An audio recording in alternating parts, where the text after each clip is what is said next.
नमस्कार दोस्तों, आप सभी का दिनेश ट्राइबल नॉलेज चैनल में हार्दिक स्वागत है। आज हम बात करने जा रहे हैं मीणा समाज की संस्कृति, परंपराएं, उनकी प्रथाएं और संपूर्ण इतिहास के बारे में। सबसे पहले हम परिचय की बात करें तो मीणा मौखिक इतिहास में कई मिथकों और किंवदंतियों के माध्यम से अपनी उत्पत्ति की कहानी बताते हैं। नंबर 1, मीणा पौराणिक कथाएं मत्स्य अवतार या भगवान विष्णु के 10वें अवतार से उनकी उत्पत्ति का होना बताते हैं। नंबर 2, स्कंद पुराण में भगवान शिव को मीन, मीननाथ आदि कहा है, अतः शिव के भक्त लोग मीना कहलाए। नंबर 3, अग्नि पुराण में कश्यप जी को ब्याई गई उषा की 5 कन्याओं में से मीना मेना नाम की संतान मीणा मेना कहलाई। नंबर 4, जैन मतावलंबियों के अनुसार भगवान ऋषभ देव के 100 पुत्रों में से एक का नाम मत्स्य देव था। इसी के नाम से मत्स्य देश और उसमें बसने वाली जाति मीना कहलाए। हिंदू कैलेंडर के अनुसार मीणा समुदाय के लोग चैत्र शुक्ल पक्ष तृतीय पर विष्णु के नाम पर मीनेश जयंती मनाते हैं। अब इतिहास की बात करें, महाभारत में मत्स्य के बारे में वर्णन है कि इन लोगों का प्रभुत्व बड़ा चढ़ा था तथा यह अत्यंत समृद्धिशाली लोग थे। मनु संहिता में मनु ने मत्स्यों को युद्ध प्रिय जाति लिखा है। पाणिनिकालीन भारत की चर्चा करते हुए डॉक्टर वासुदेव शरण अग्रवाल ने लिखा है कि मत्स्यों का ठिकाना एकदम पक्का है। उसकी राजधानी विराट थी और इस मत्स्य जनपद में अलवर, भरतपुर, जयपुर के आसपास का क्षेत्र शामिल था। प्रसिद्ध इतिहासकार पुरातत्वविद स्पेन निवासी फादर हेरास ने 1940 से 1957 तक सिंधु सभ्यता पर खोज व शोध कार्य किया। 1957 में उनके शोध पत्र मोहनजोदड़ो के लोग व भूमि पत्र संख्या 4 में लिखा है कि मोहनजोदड़ो सभ्यता के समय यह प्रदेश 4 भागों में विभक्त था, जिनमें एक प्रदेश मीनाद था, जिसे संस्कृत साहित्य में मत्स्य नाम दिया गया। और साथ ही यह भी लिखा कि मीणा आर्यों और द्रविड़ों से पूर्व बसा मूल आदिवासी समुदाय था। इस समुदाय का प्राचीनतम उल्लेख ऋग्वेद में किया गया है। वहाँ लिखा है कि ये लोग बड़े वीर पराक्रमी और शूरवीर हैं। हरमन गाइस ने अपनी पुस्तक the art and architecture of Bikaner के पृष्ठ 29 पर मीणा समुदाय की प्राचीनता का उल्लेख करते हुए लिखा है कि मीणा आदिवासी लोग मत्स्य लोगों के वंशज हैं। महाभारत युद्ध में हुई सती से ये बिखर गए और छोटे छोटे अनेक राज्य अस्तित्व में आ गए। मौर्य साम्राज्य के अंत और गुप्त साम्राज्य के समय अनेक छोटे छोटे राज्य हो गए, जैसे मेर, मेव और मीणा कबीलाई मेवासों के रूप में अस्तित्व में आए। उत्तर से आने वाली आक्रमणकारी जातियों ने इनको काफ़ी क्षति पहुंचाई। शेष बचे गणराज्यों को समुद्रगुप्त ने कई राज्य बनाया और उस समय मेरवाड़ा में मेर, मेवाड़ में मेव, ढूंढान में मीणा काबिज थे। हर्षवर्धन के समय उसके अधीन रहे। हर्षवर्धन के अंत के बाद पुनः इन्होंने जोर पकड़ा और कई राज्य बने जो कमज़ोर थे, लेकिन उन्होंने बाद में ताकत अर्जित करी। अब हम मध्यकालीन की बात करें तो प्राचीन समय में आमेर पर मीणा राजा आलन सिंह मीणा का शासन था। जब एक राजपूत माँ और उसके बच्चे को उसके दायरे में शरण दी थी। बाद में मीणा राजा ने उस बच्चे दुल्हे राय को दिल्ली मीणा राज्य का प्रतिनिधित्व करने के लिए भेजा था।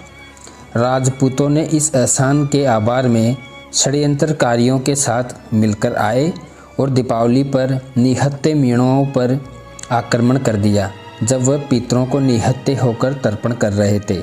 इस प्रकार कछुआ राजपूतों ने षड्यंत्र पूर्वक विजय प्राप्त की थी। यह राजस्थान में के इतिहास में सबसे शर्मनाक और सबसे कायर हरकत मानी जाती है। अंबर के कछवा राजपूत शासक भारमल हमेशा मीणा राज्य पर हमला करता था, लेकिन बहादुर बड़ा मीणा के खिलाफ सफल नहीं हो सका। अकबर ने बड़ा मीणा को कहा कि अपनी बेटी की शादी उससे करने के लिए, लेकिन उसने अपनी बेटी की शादी अकबर के साथ नहीं की थी। बाद में कायर धोखेबाज भारमल ने अपनी बेटी जोधा की शादी अकबर से कर दी और अकबर और भारमल की संयुक्त सेना ने हमला किया और मीणा राज्य को नष्ट कर दिया। मीणाओं का खजाना अकबर और भारमल के बीच साझा किया गया था। अब बात करते हैं जो मीणाओं के राज्य हुआ करते थे। रणथंभौर का टाटू राज्य। रणथंभौर का दुर्ग किसने बनवाया, अभी तक इसका निश्चित प्रमाण नहीं है। कुछ लोगों का मानना है कि इस किले का निर्माण राजा थम्मन देव नामक चौहान राजा ने बनवाया। मीणाओं की परंपरा के अनुसार यह किला दो खाप में मीणा द्वारा बनवाया गया था, जिसके साक्षी में यह दोए उद्धत करते हैं। राजा लूटे फौजा मोई नित उठकर पोबारा, दो नगर टाटुआ का किला रणथंभौर गढ़ टटवारा। टाटू उठाकर ठेठ का भादू पीढ़ी राज, पीपलद हाथी दीजियो मद भारत तो गजराज।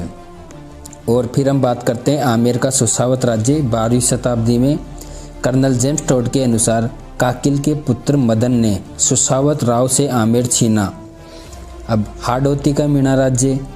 कोटा बूंदी में हाड़ा चौहानों का राज्य होने से पूर्व यह भूमि भीलों तथा मीणाओं के अधिकार में थी। इसका उल्लेख मजुमदार ने अपनी पुस्तक स्ट्रगल ऑफ एम्पायर में किया। बूंदा मीणा। कहा जाता है कि बूंदी शहर का नाम मीणा प्रमुख जेता के दादा बूंदा के नाम पर रखा गया। मेवाड़ के मीणा।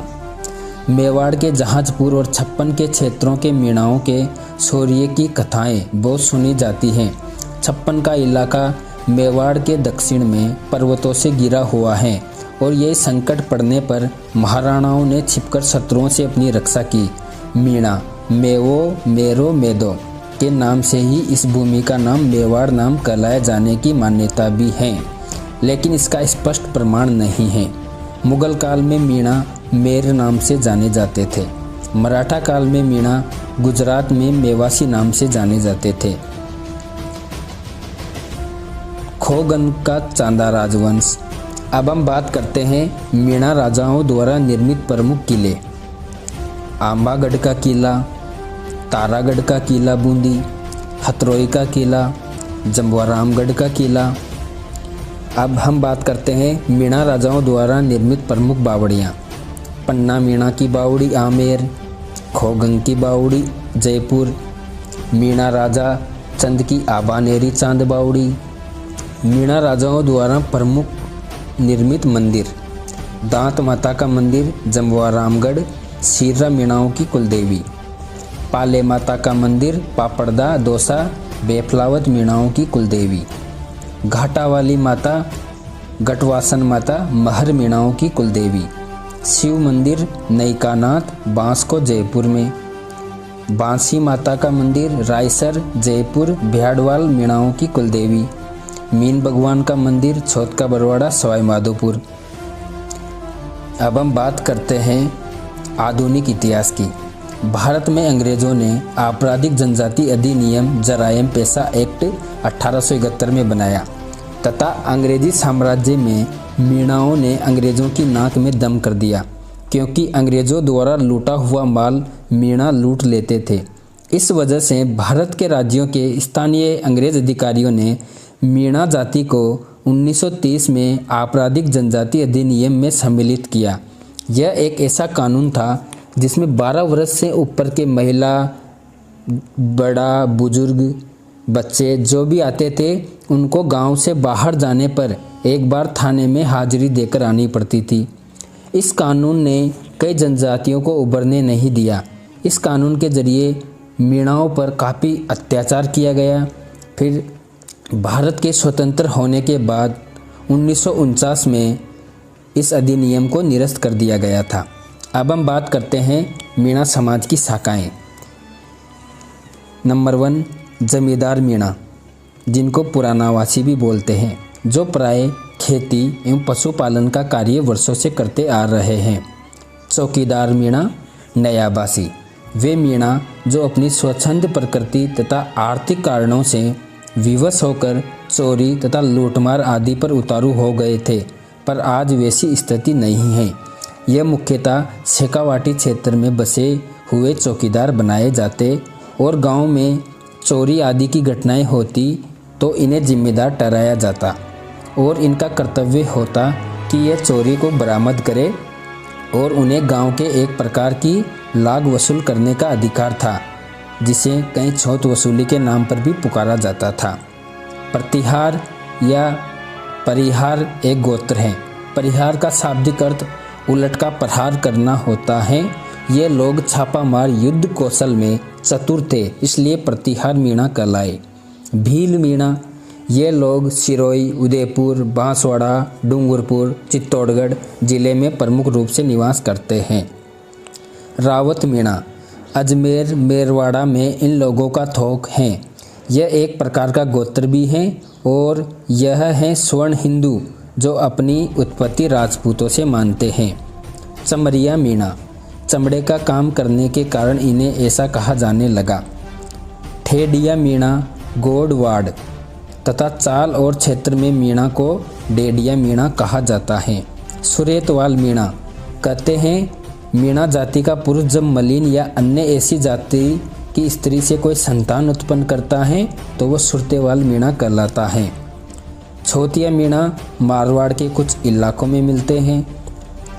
मीणा जाति के भाटों जागा के अनुसार मीणा जाति में 12 पाल, 32 तड़ और 5248 गोत्र हैं। अब हम बात करते हैं मीणा समाज की वेशभूषा के बारे में। मीणा समुदाय के लोगों के कपड़े अन्य जनजाति लोगों से काफ़ी मिलते जुलते हैं। एक मीणा महिला की पोशाक में ओढ़ना, घाघरा, काचली और कुर्ती शामिल होती हैं। मीणा महिलाएं गहने के साथ खुद को सजाना पसंद करती हैं। सभी विवाहित महिलाएं हमेशा लाख की बनी चूड़ा पहनती हैं। वे अपने पैर पर कड़ी और पायजम भी पहनती हैं। चांदी का उपयोग सिर और गर्दन के आभूषणों के लिए किया जाता है। मीणा व्यक्ति की पोशाक में धोती, कुर्ता या बंदगी और पगड़ी होती है। सर्दियों के दौरान मीणा पुरुष एक शॉल पहनते हैं जो उसके शरीर के ऊपरी हिस्से को कवर करता है। मीणा पुरुष ज़्यादा आभूषण नहीं पहनते हैं। सबसे आम गहने कान के छल्ले होते हैं जिन्हें मुर्की कहा जाता है। शादी के समय अन्य सामान में एक बड़ी तलवार और कलाई पर एक कड़ा शामिल होता है। मीणा महिलाएं अपने हाथों और चेहरों पर टैटू प्रदर्शित करती हैं। सबसे आम डिजाइन डॉट्स, फूल या उनके स्वयं के नाम हैं। मांडना भी मीणा जनजाति में काफ़ी प्रचलित हैं। होली दीपावली के त्यौहार पर मीणा जनजाति सफ़ेद कच्चे रंग से घरों में मांडने बनाती हैं। मीणा समाज की प्रमुख प्रथाओं की बात करें तो नाता प्रथा, जिसको नतारा प्रथा भी बोलते हैं। इस प्रथा के अनुसार विवाहित स्त्री अपने पति बच्चों को छोड़कर दूसरे पुरुष से विवाह कर लेती है। झगड़ा राशि, किसी पुरुष द्वारा किसी दूसरे पुरुष की स्त्री को भगाकर ले जाने की स्थिति में उसके वर्तमान पति को उसके पूर्व पति एवं समाज को पंचायत द्वारा निर्धारित जुर्माना चुकाना पड़ता है। इसे झगड़ा राशि कहते हैं। और अगर मीणा समाज की धार्मिक मान्यताओं की बात करें तो शिव इनके आराध्य हैं। इसका पता मीणा शासकों द्वारा कई शिव मंदिरों का निर्माण करवाने से पता चलता है। हनुमान भैरव, शीतला आदि को भी यह लोग मानते हैं। इनकी देवियों के पृथक पृथक नाम हैं बाकी, ध्यावना, दांत माता, पपलाज माता, ढासावरी कालिका, छोत, बंजारी, पाली, बिरासनी। और इनके धार्मिक मेलों की बात करें तो चाकसू की शीतला माता, करौली की केला देवी, मेवाड़ तथा धुनाण में श्री महावीर जी, घाट बेनाड़ा के कल्याण जी, लालसोट की पपलाज माता, नई के महादेव जी, नटाटा के पीपा भूमिया आदि के मेले मीणाओं में प्रचलित हैं। राजस्थान के प्रचलित त्यौहार तीज, गणगौर, दशहरा, होली, दीपावली आदि भी बड़े छाव से मीणा समाज के लोग इनको मनाते हैं। मेरवाड़ा में मेर होली के अवसर पर शिकार क्रीड़ा भी करते हैं और मीणाओं में सती प्रथा भी प्रचलित थी। कोह के राजा आलन सिंह की रानी उसके साथ सती हुई थी। मध्य प्रदेश, महाराष्ट्र, दिल्ली, हरियाणा में मीणा जाति अन्य पिछड़ा वर्ग में सम्मिलित हैं, जबकि पंजाब, उत्तर प्रदेश आदि राज्यों में सामान्य वर्ग में सम्मिलित हैं और राजस्थान के मीणा जनजाति समूह में सम्मिलित हैं। जनगणना 2011 के अनुसार राजस्थान में मीणा जनजाति की जनसंख्या 43,46,000 है। राजस्थान में मीणाओं को 1954 में जनजाति घोषित किया। अब मीणा समाज राजस्थान की अन्य जनजातियों के मुकाबले मेहनत कर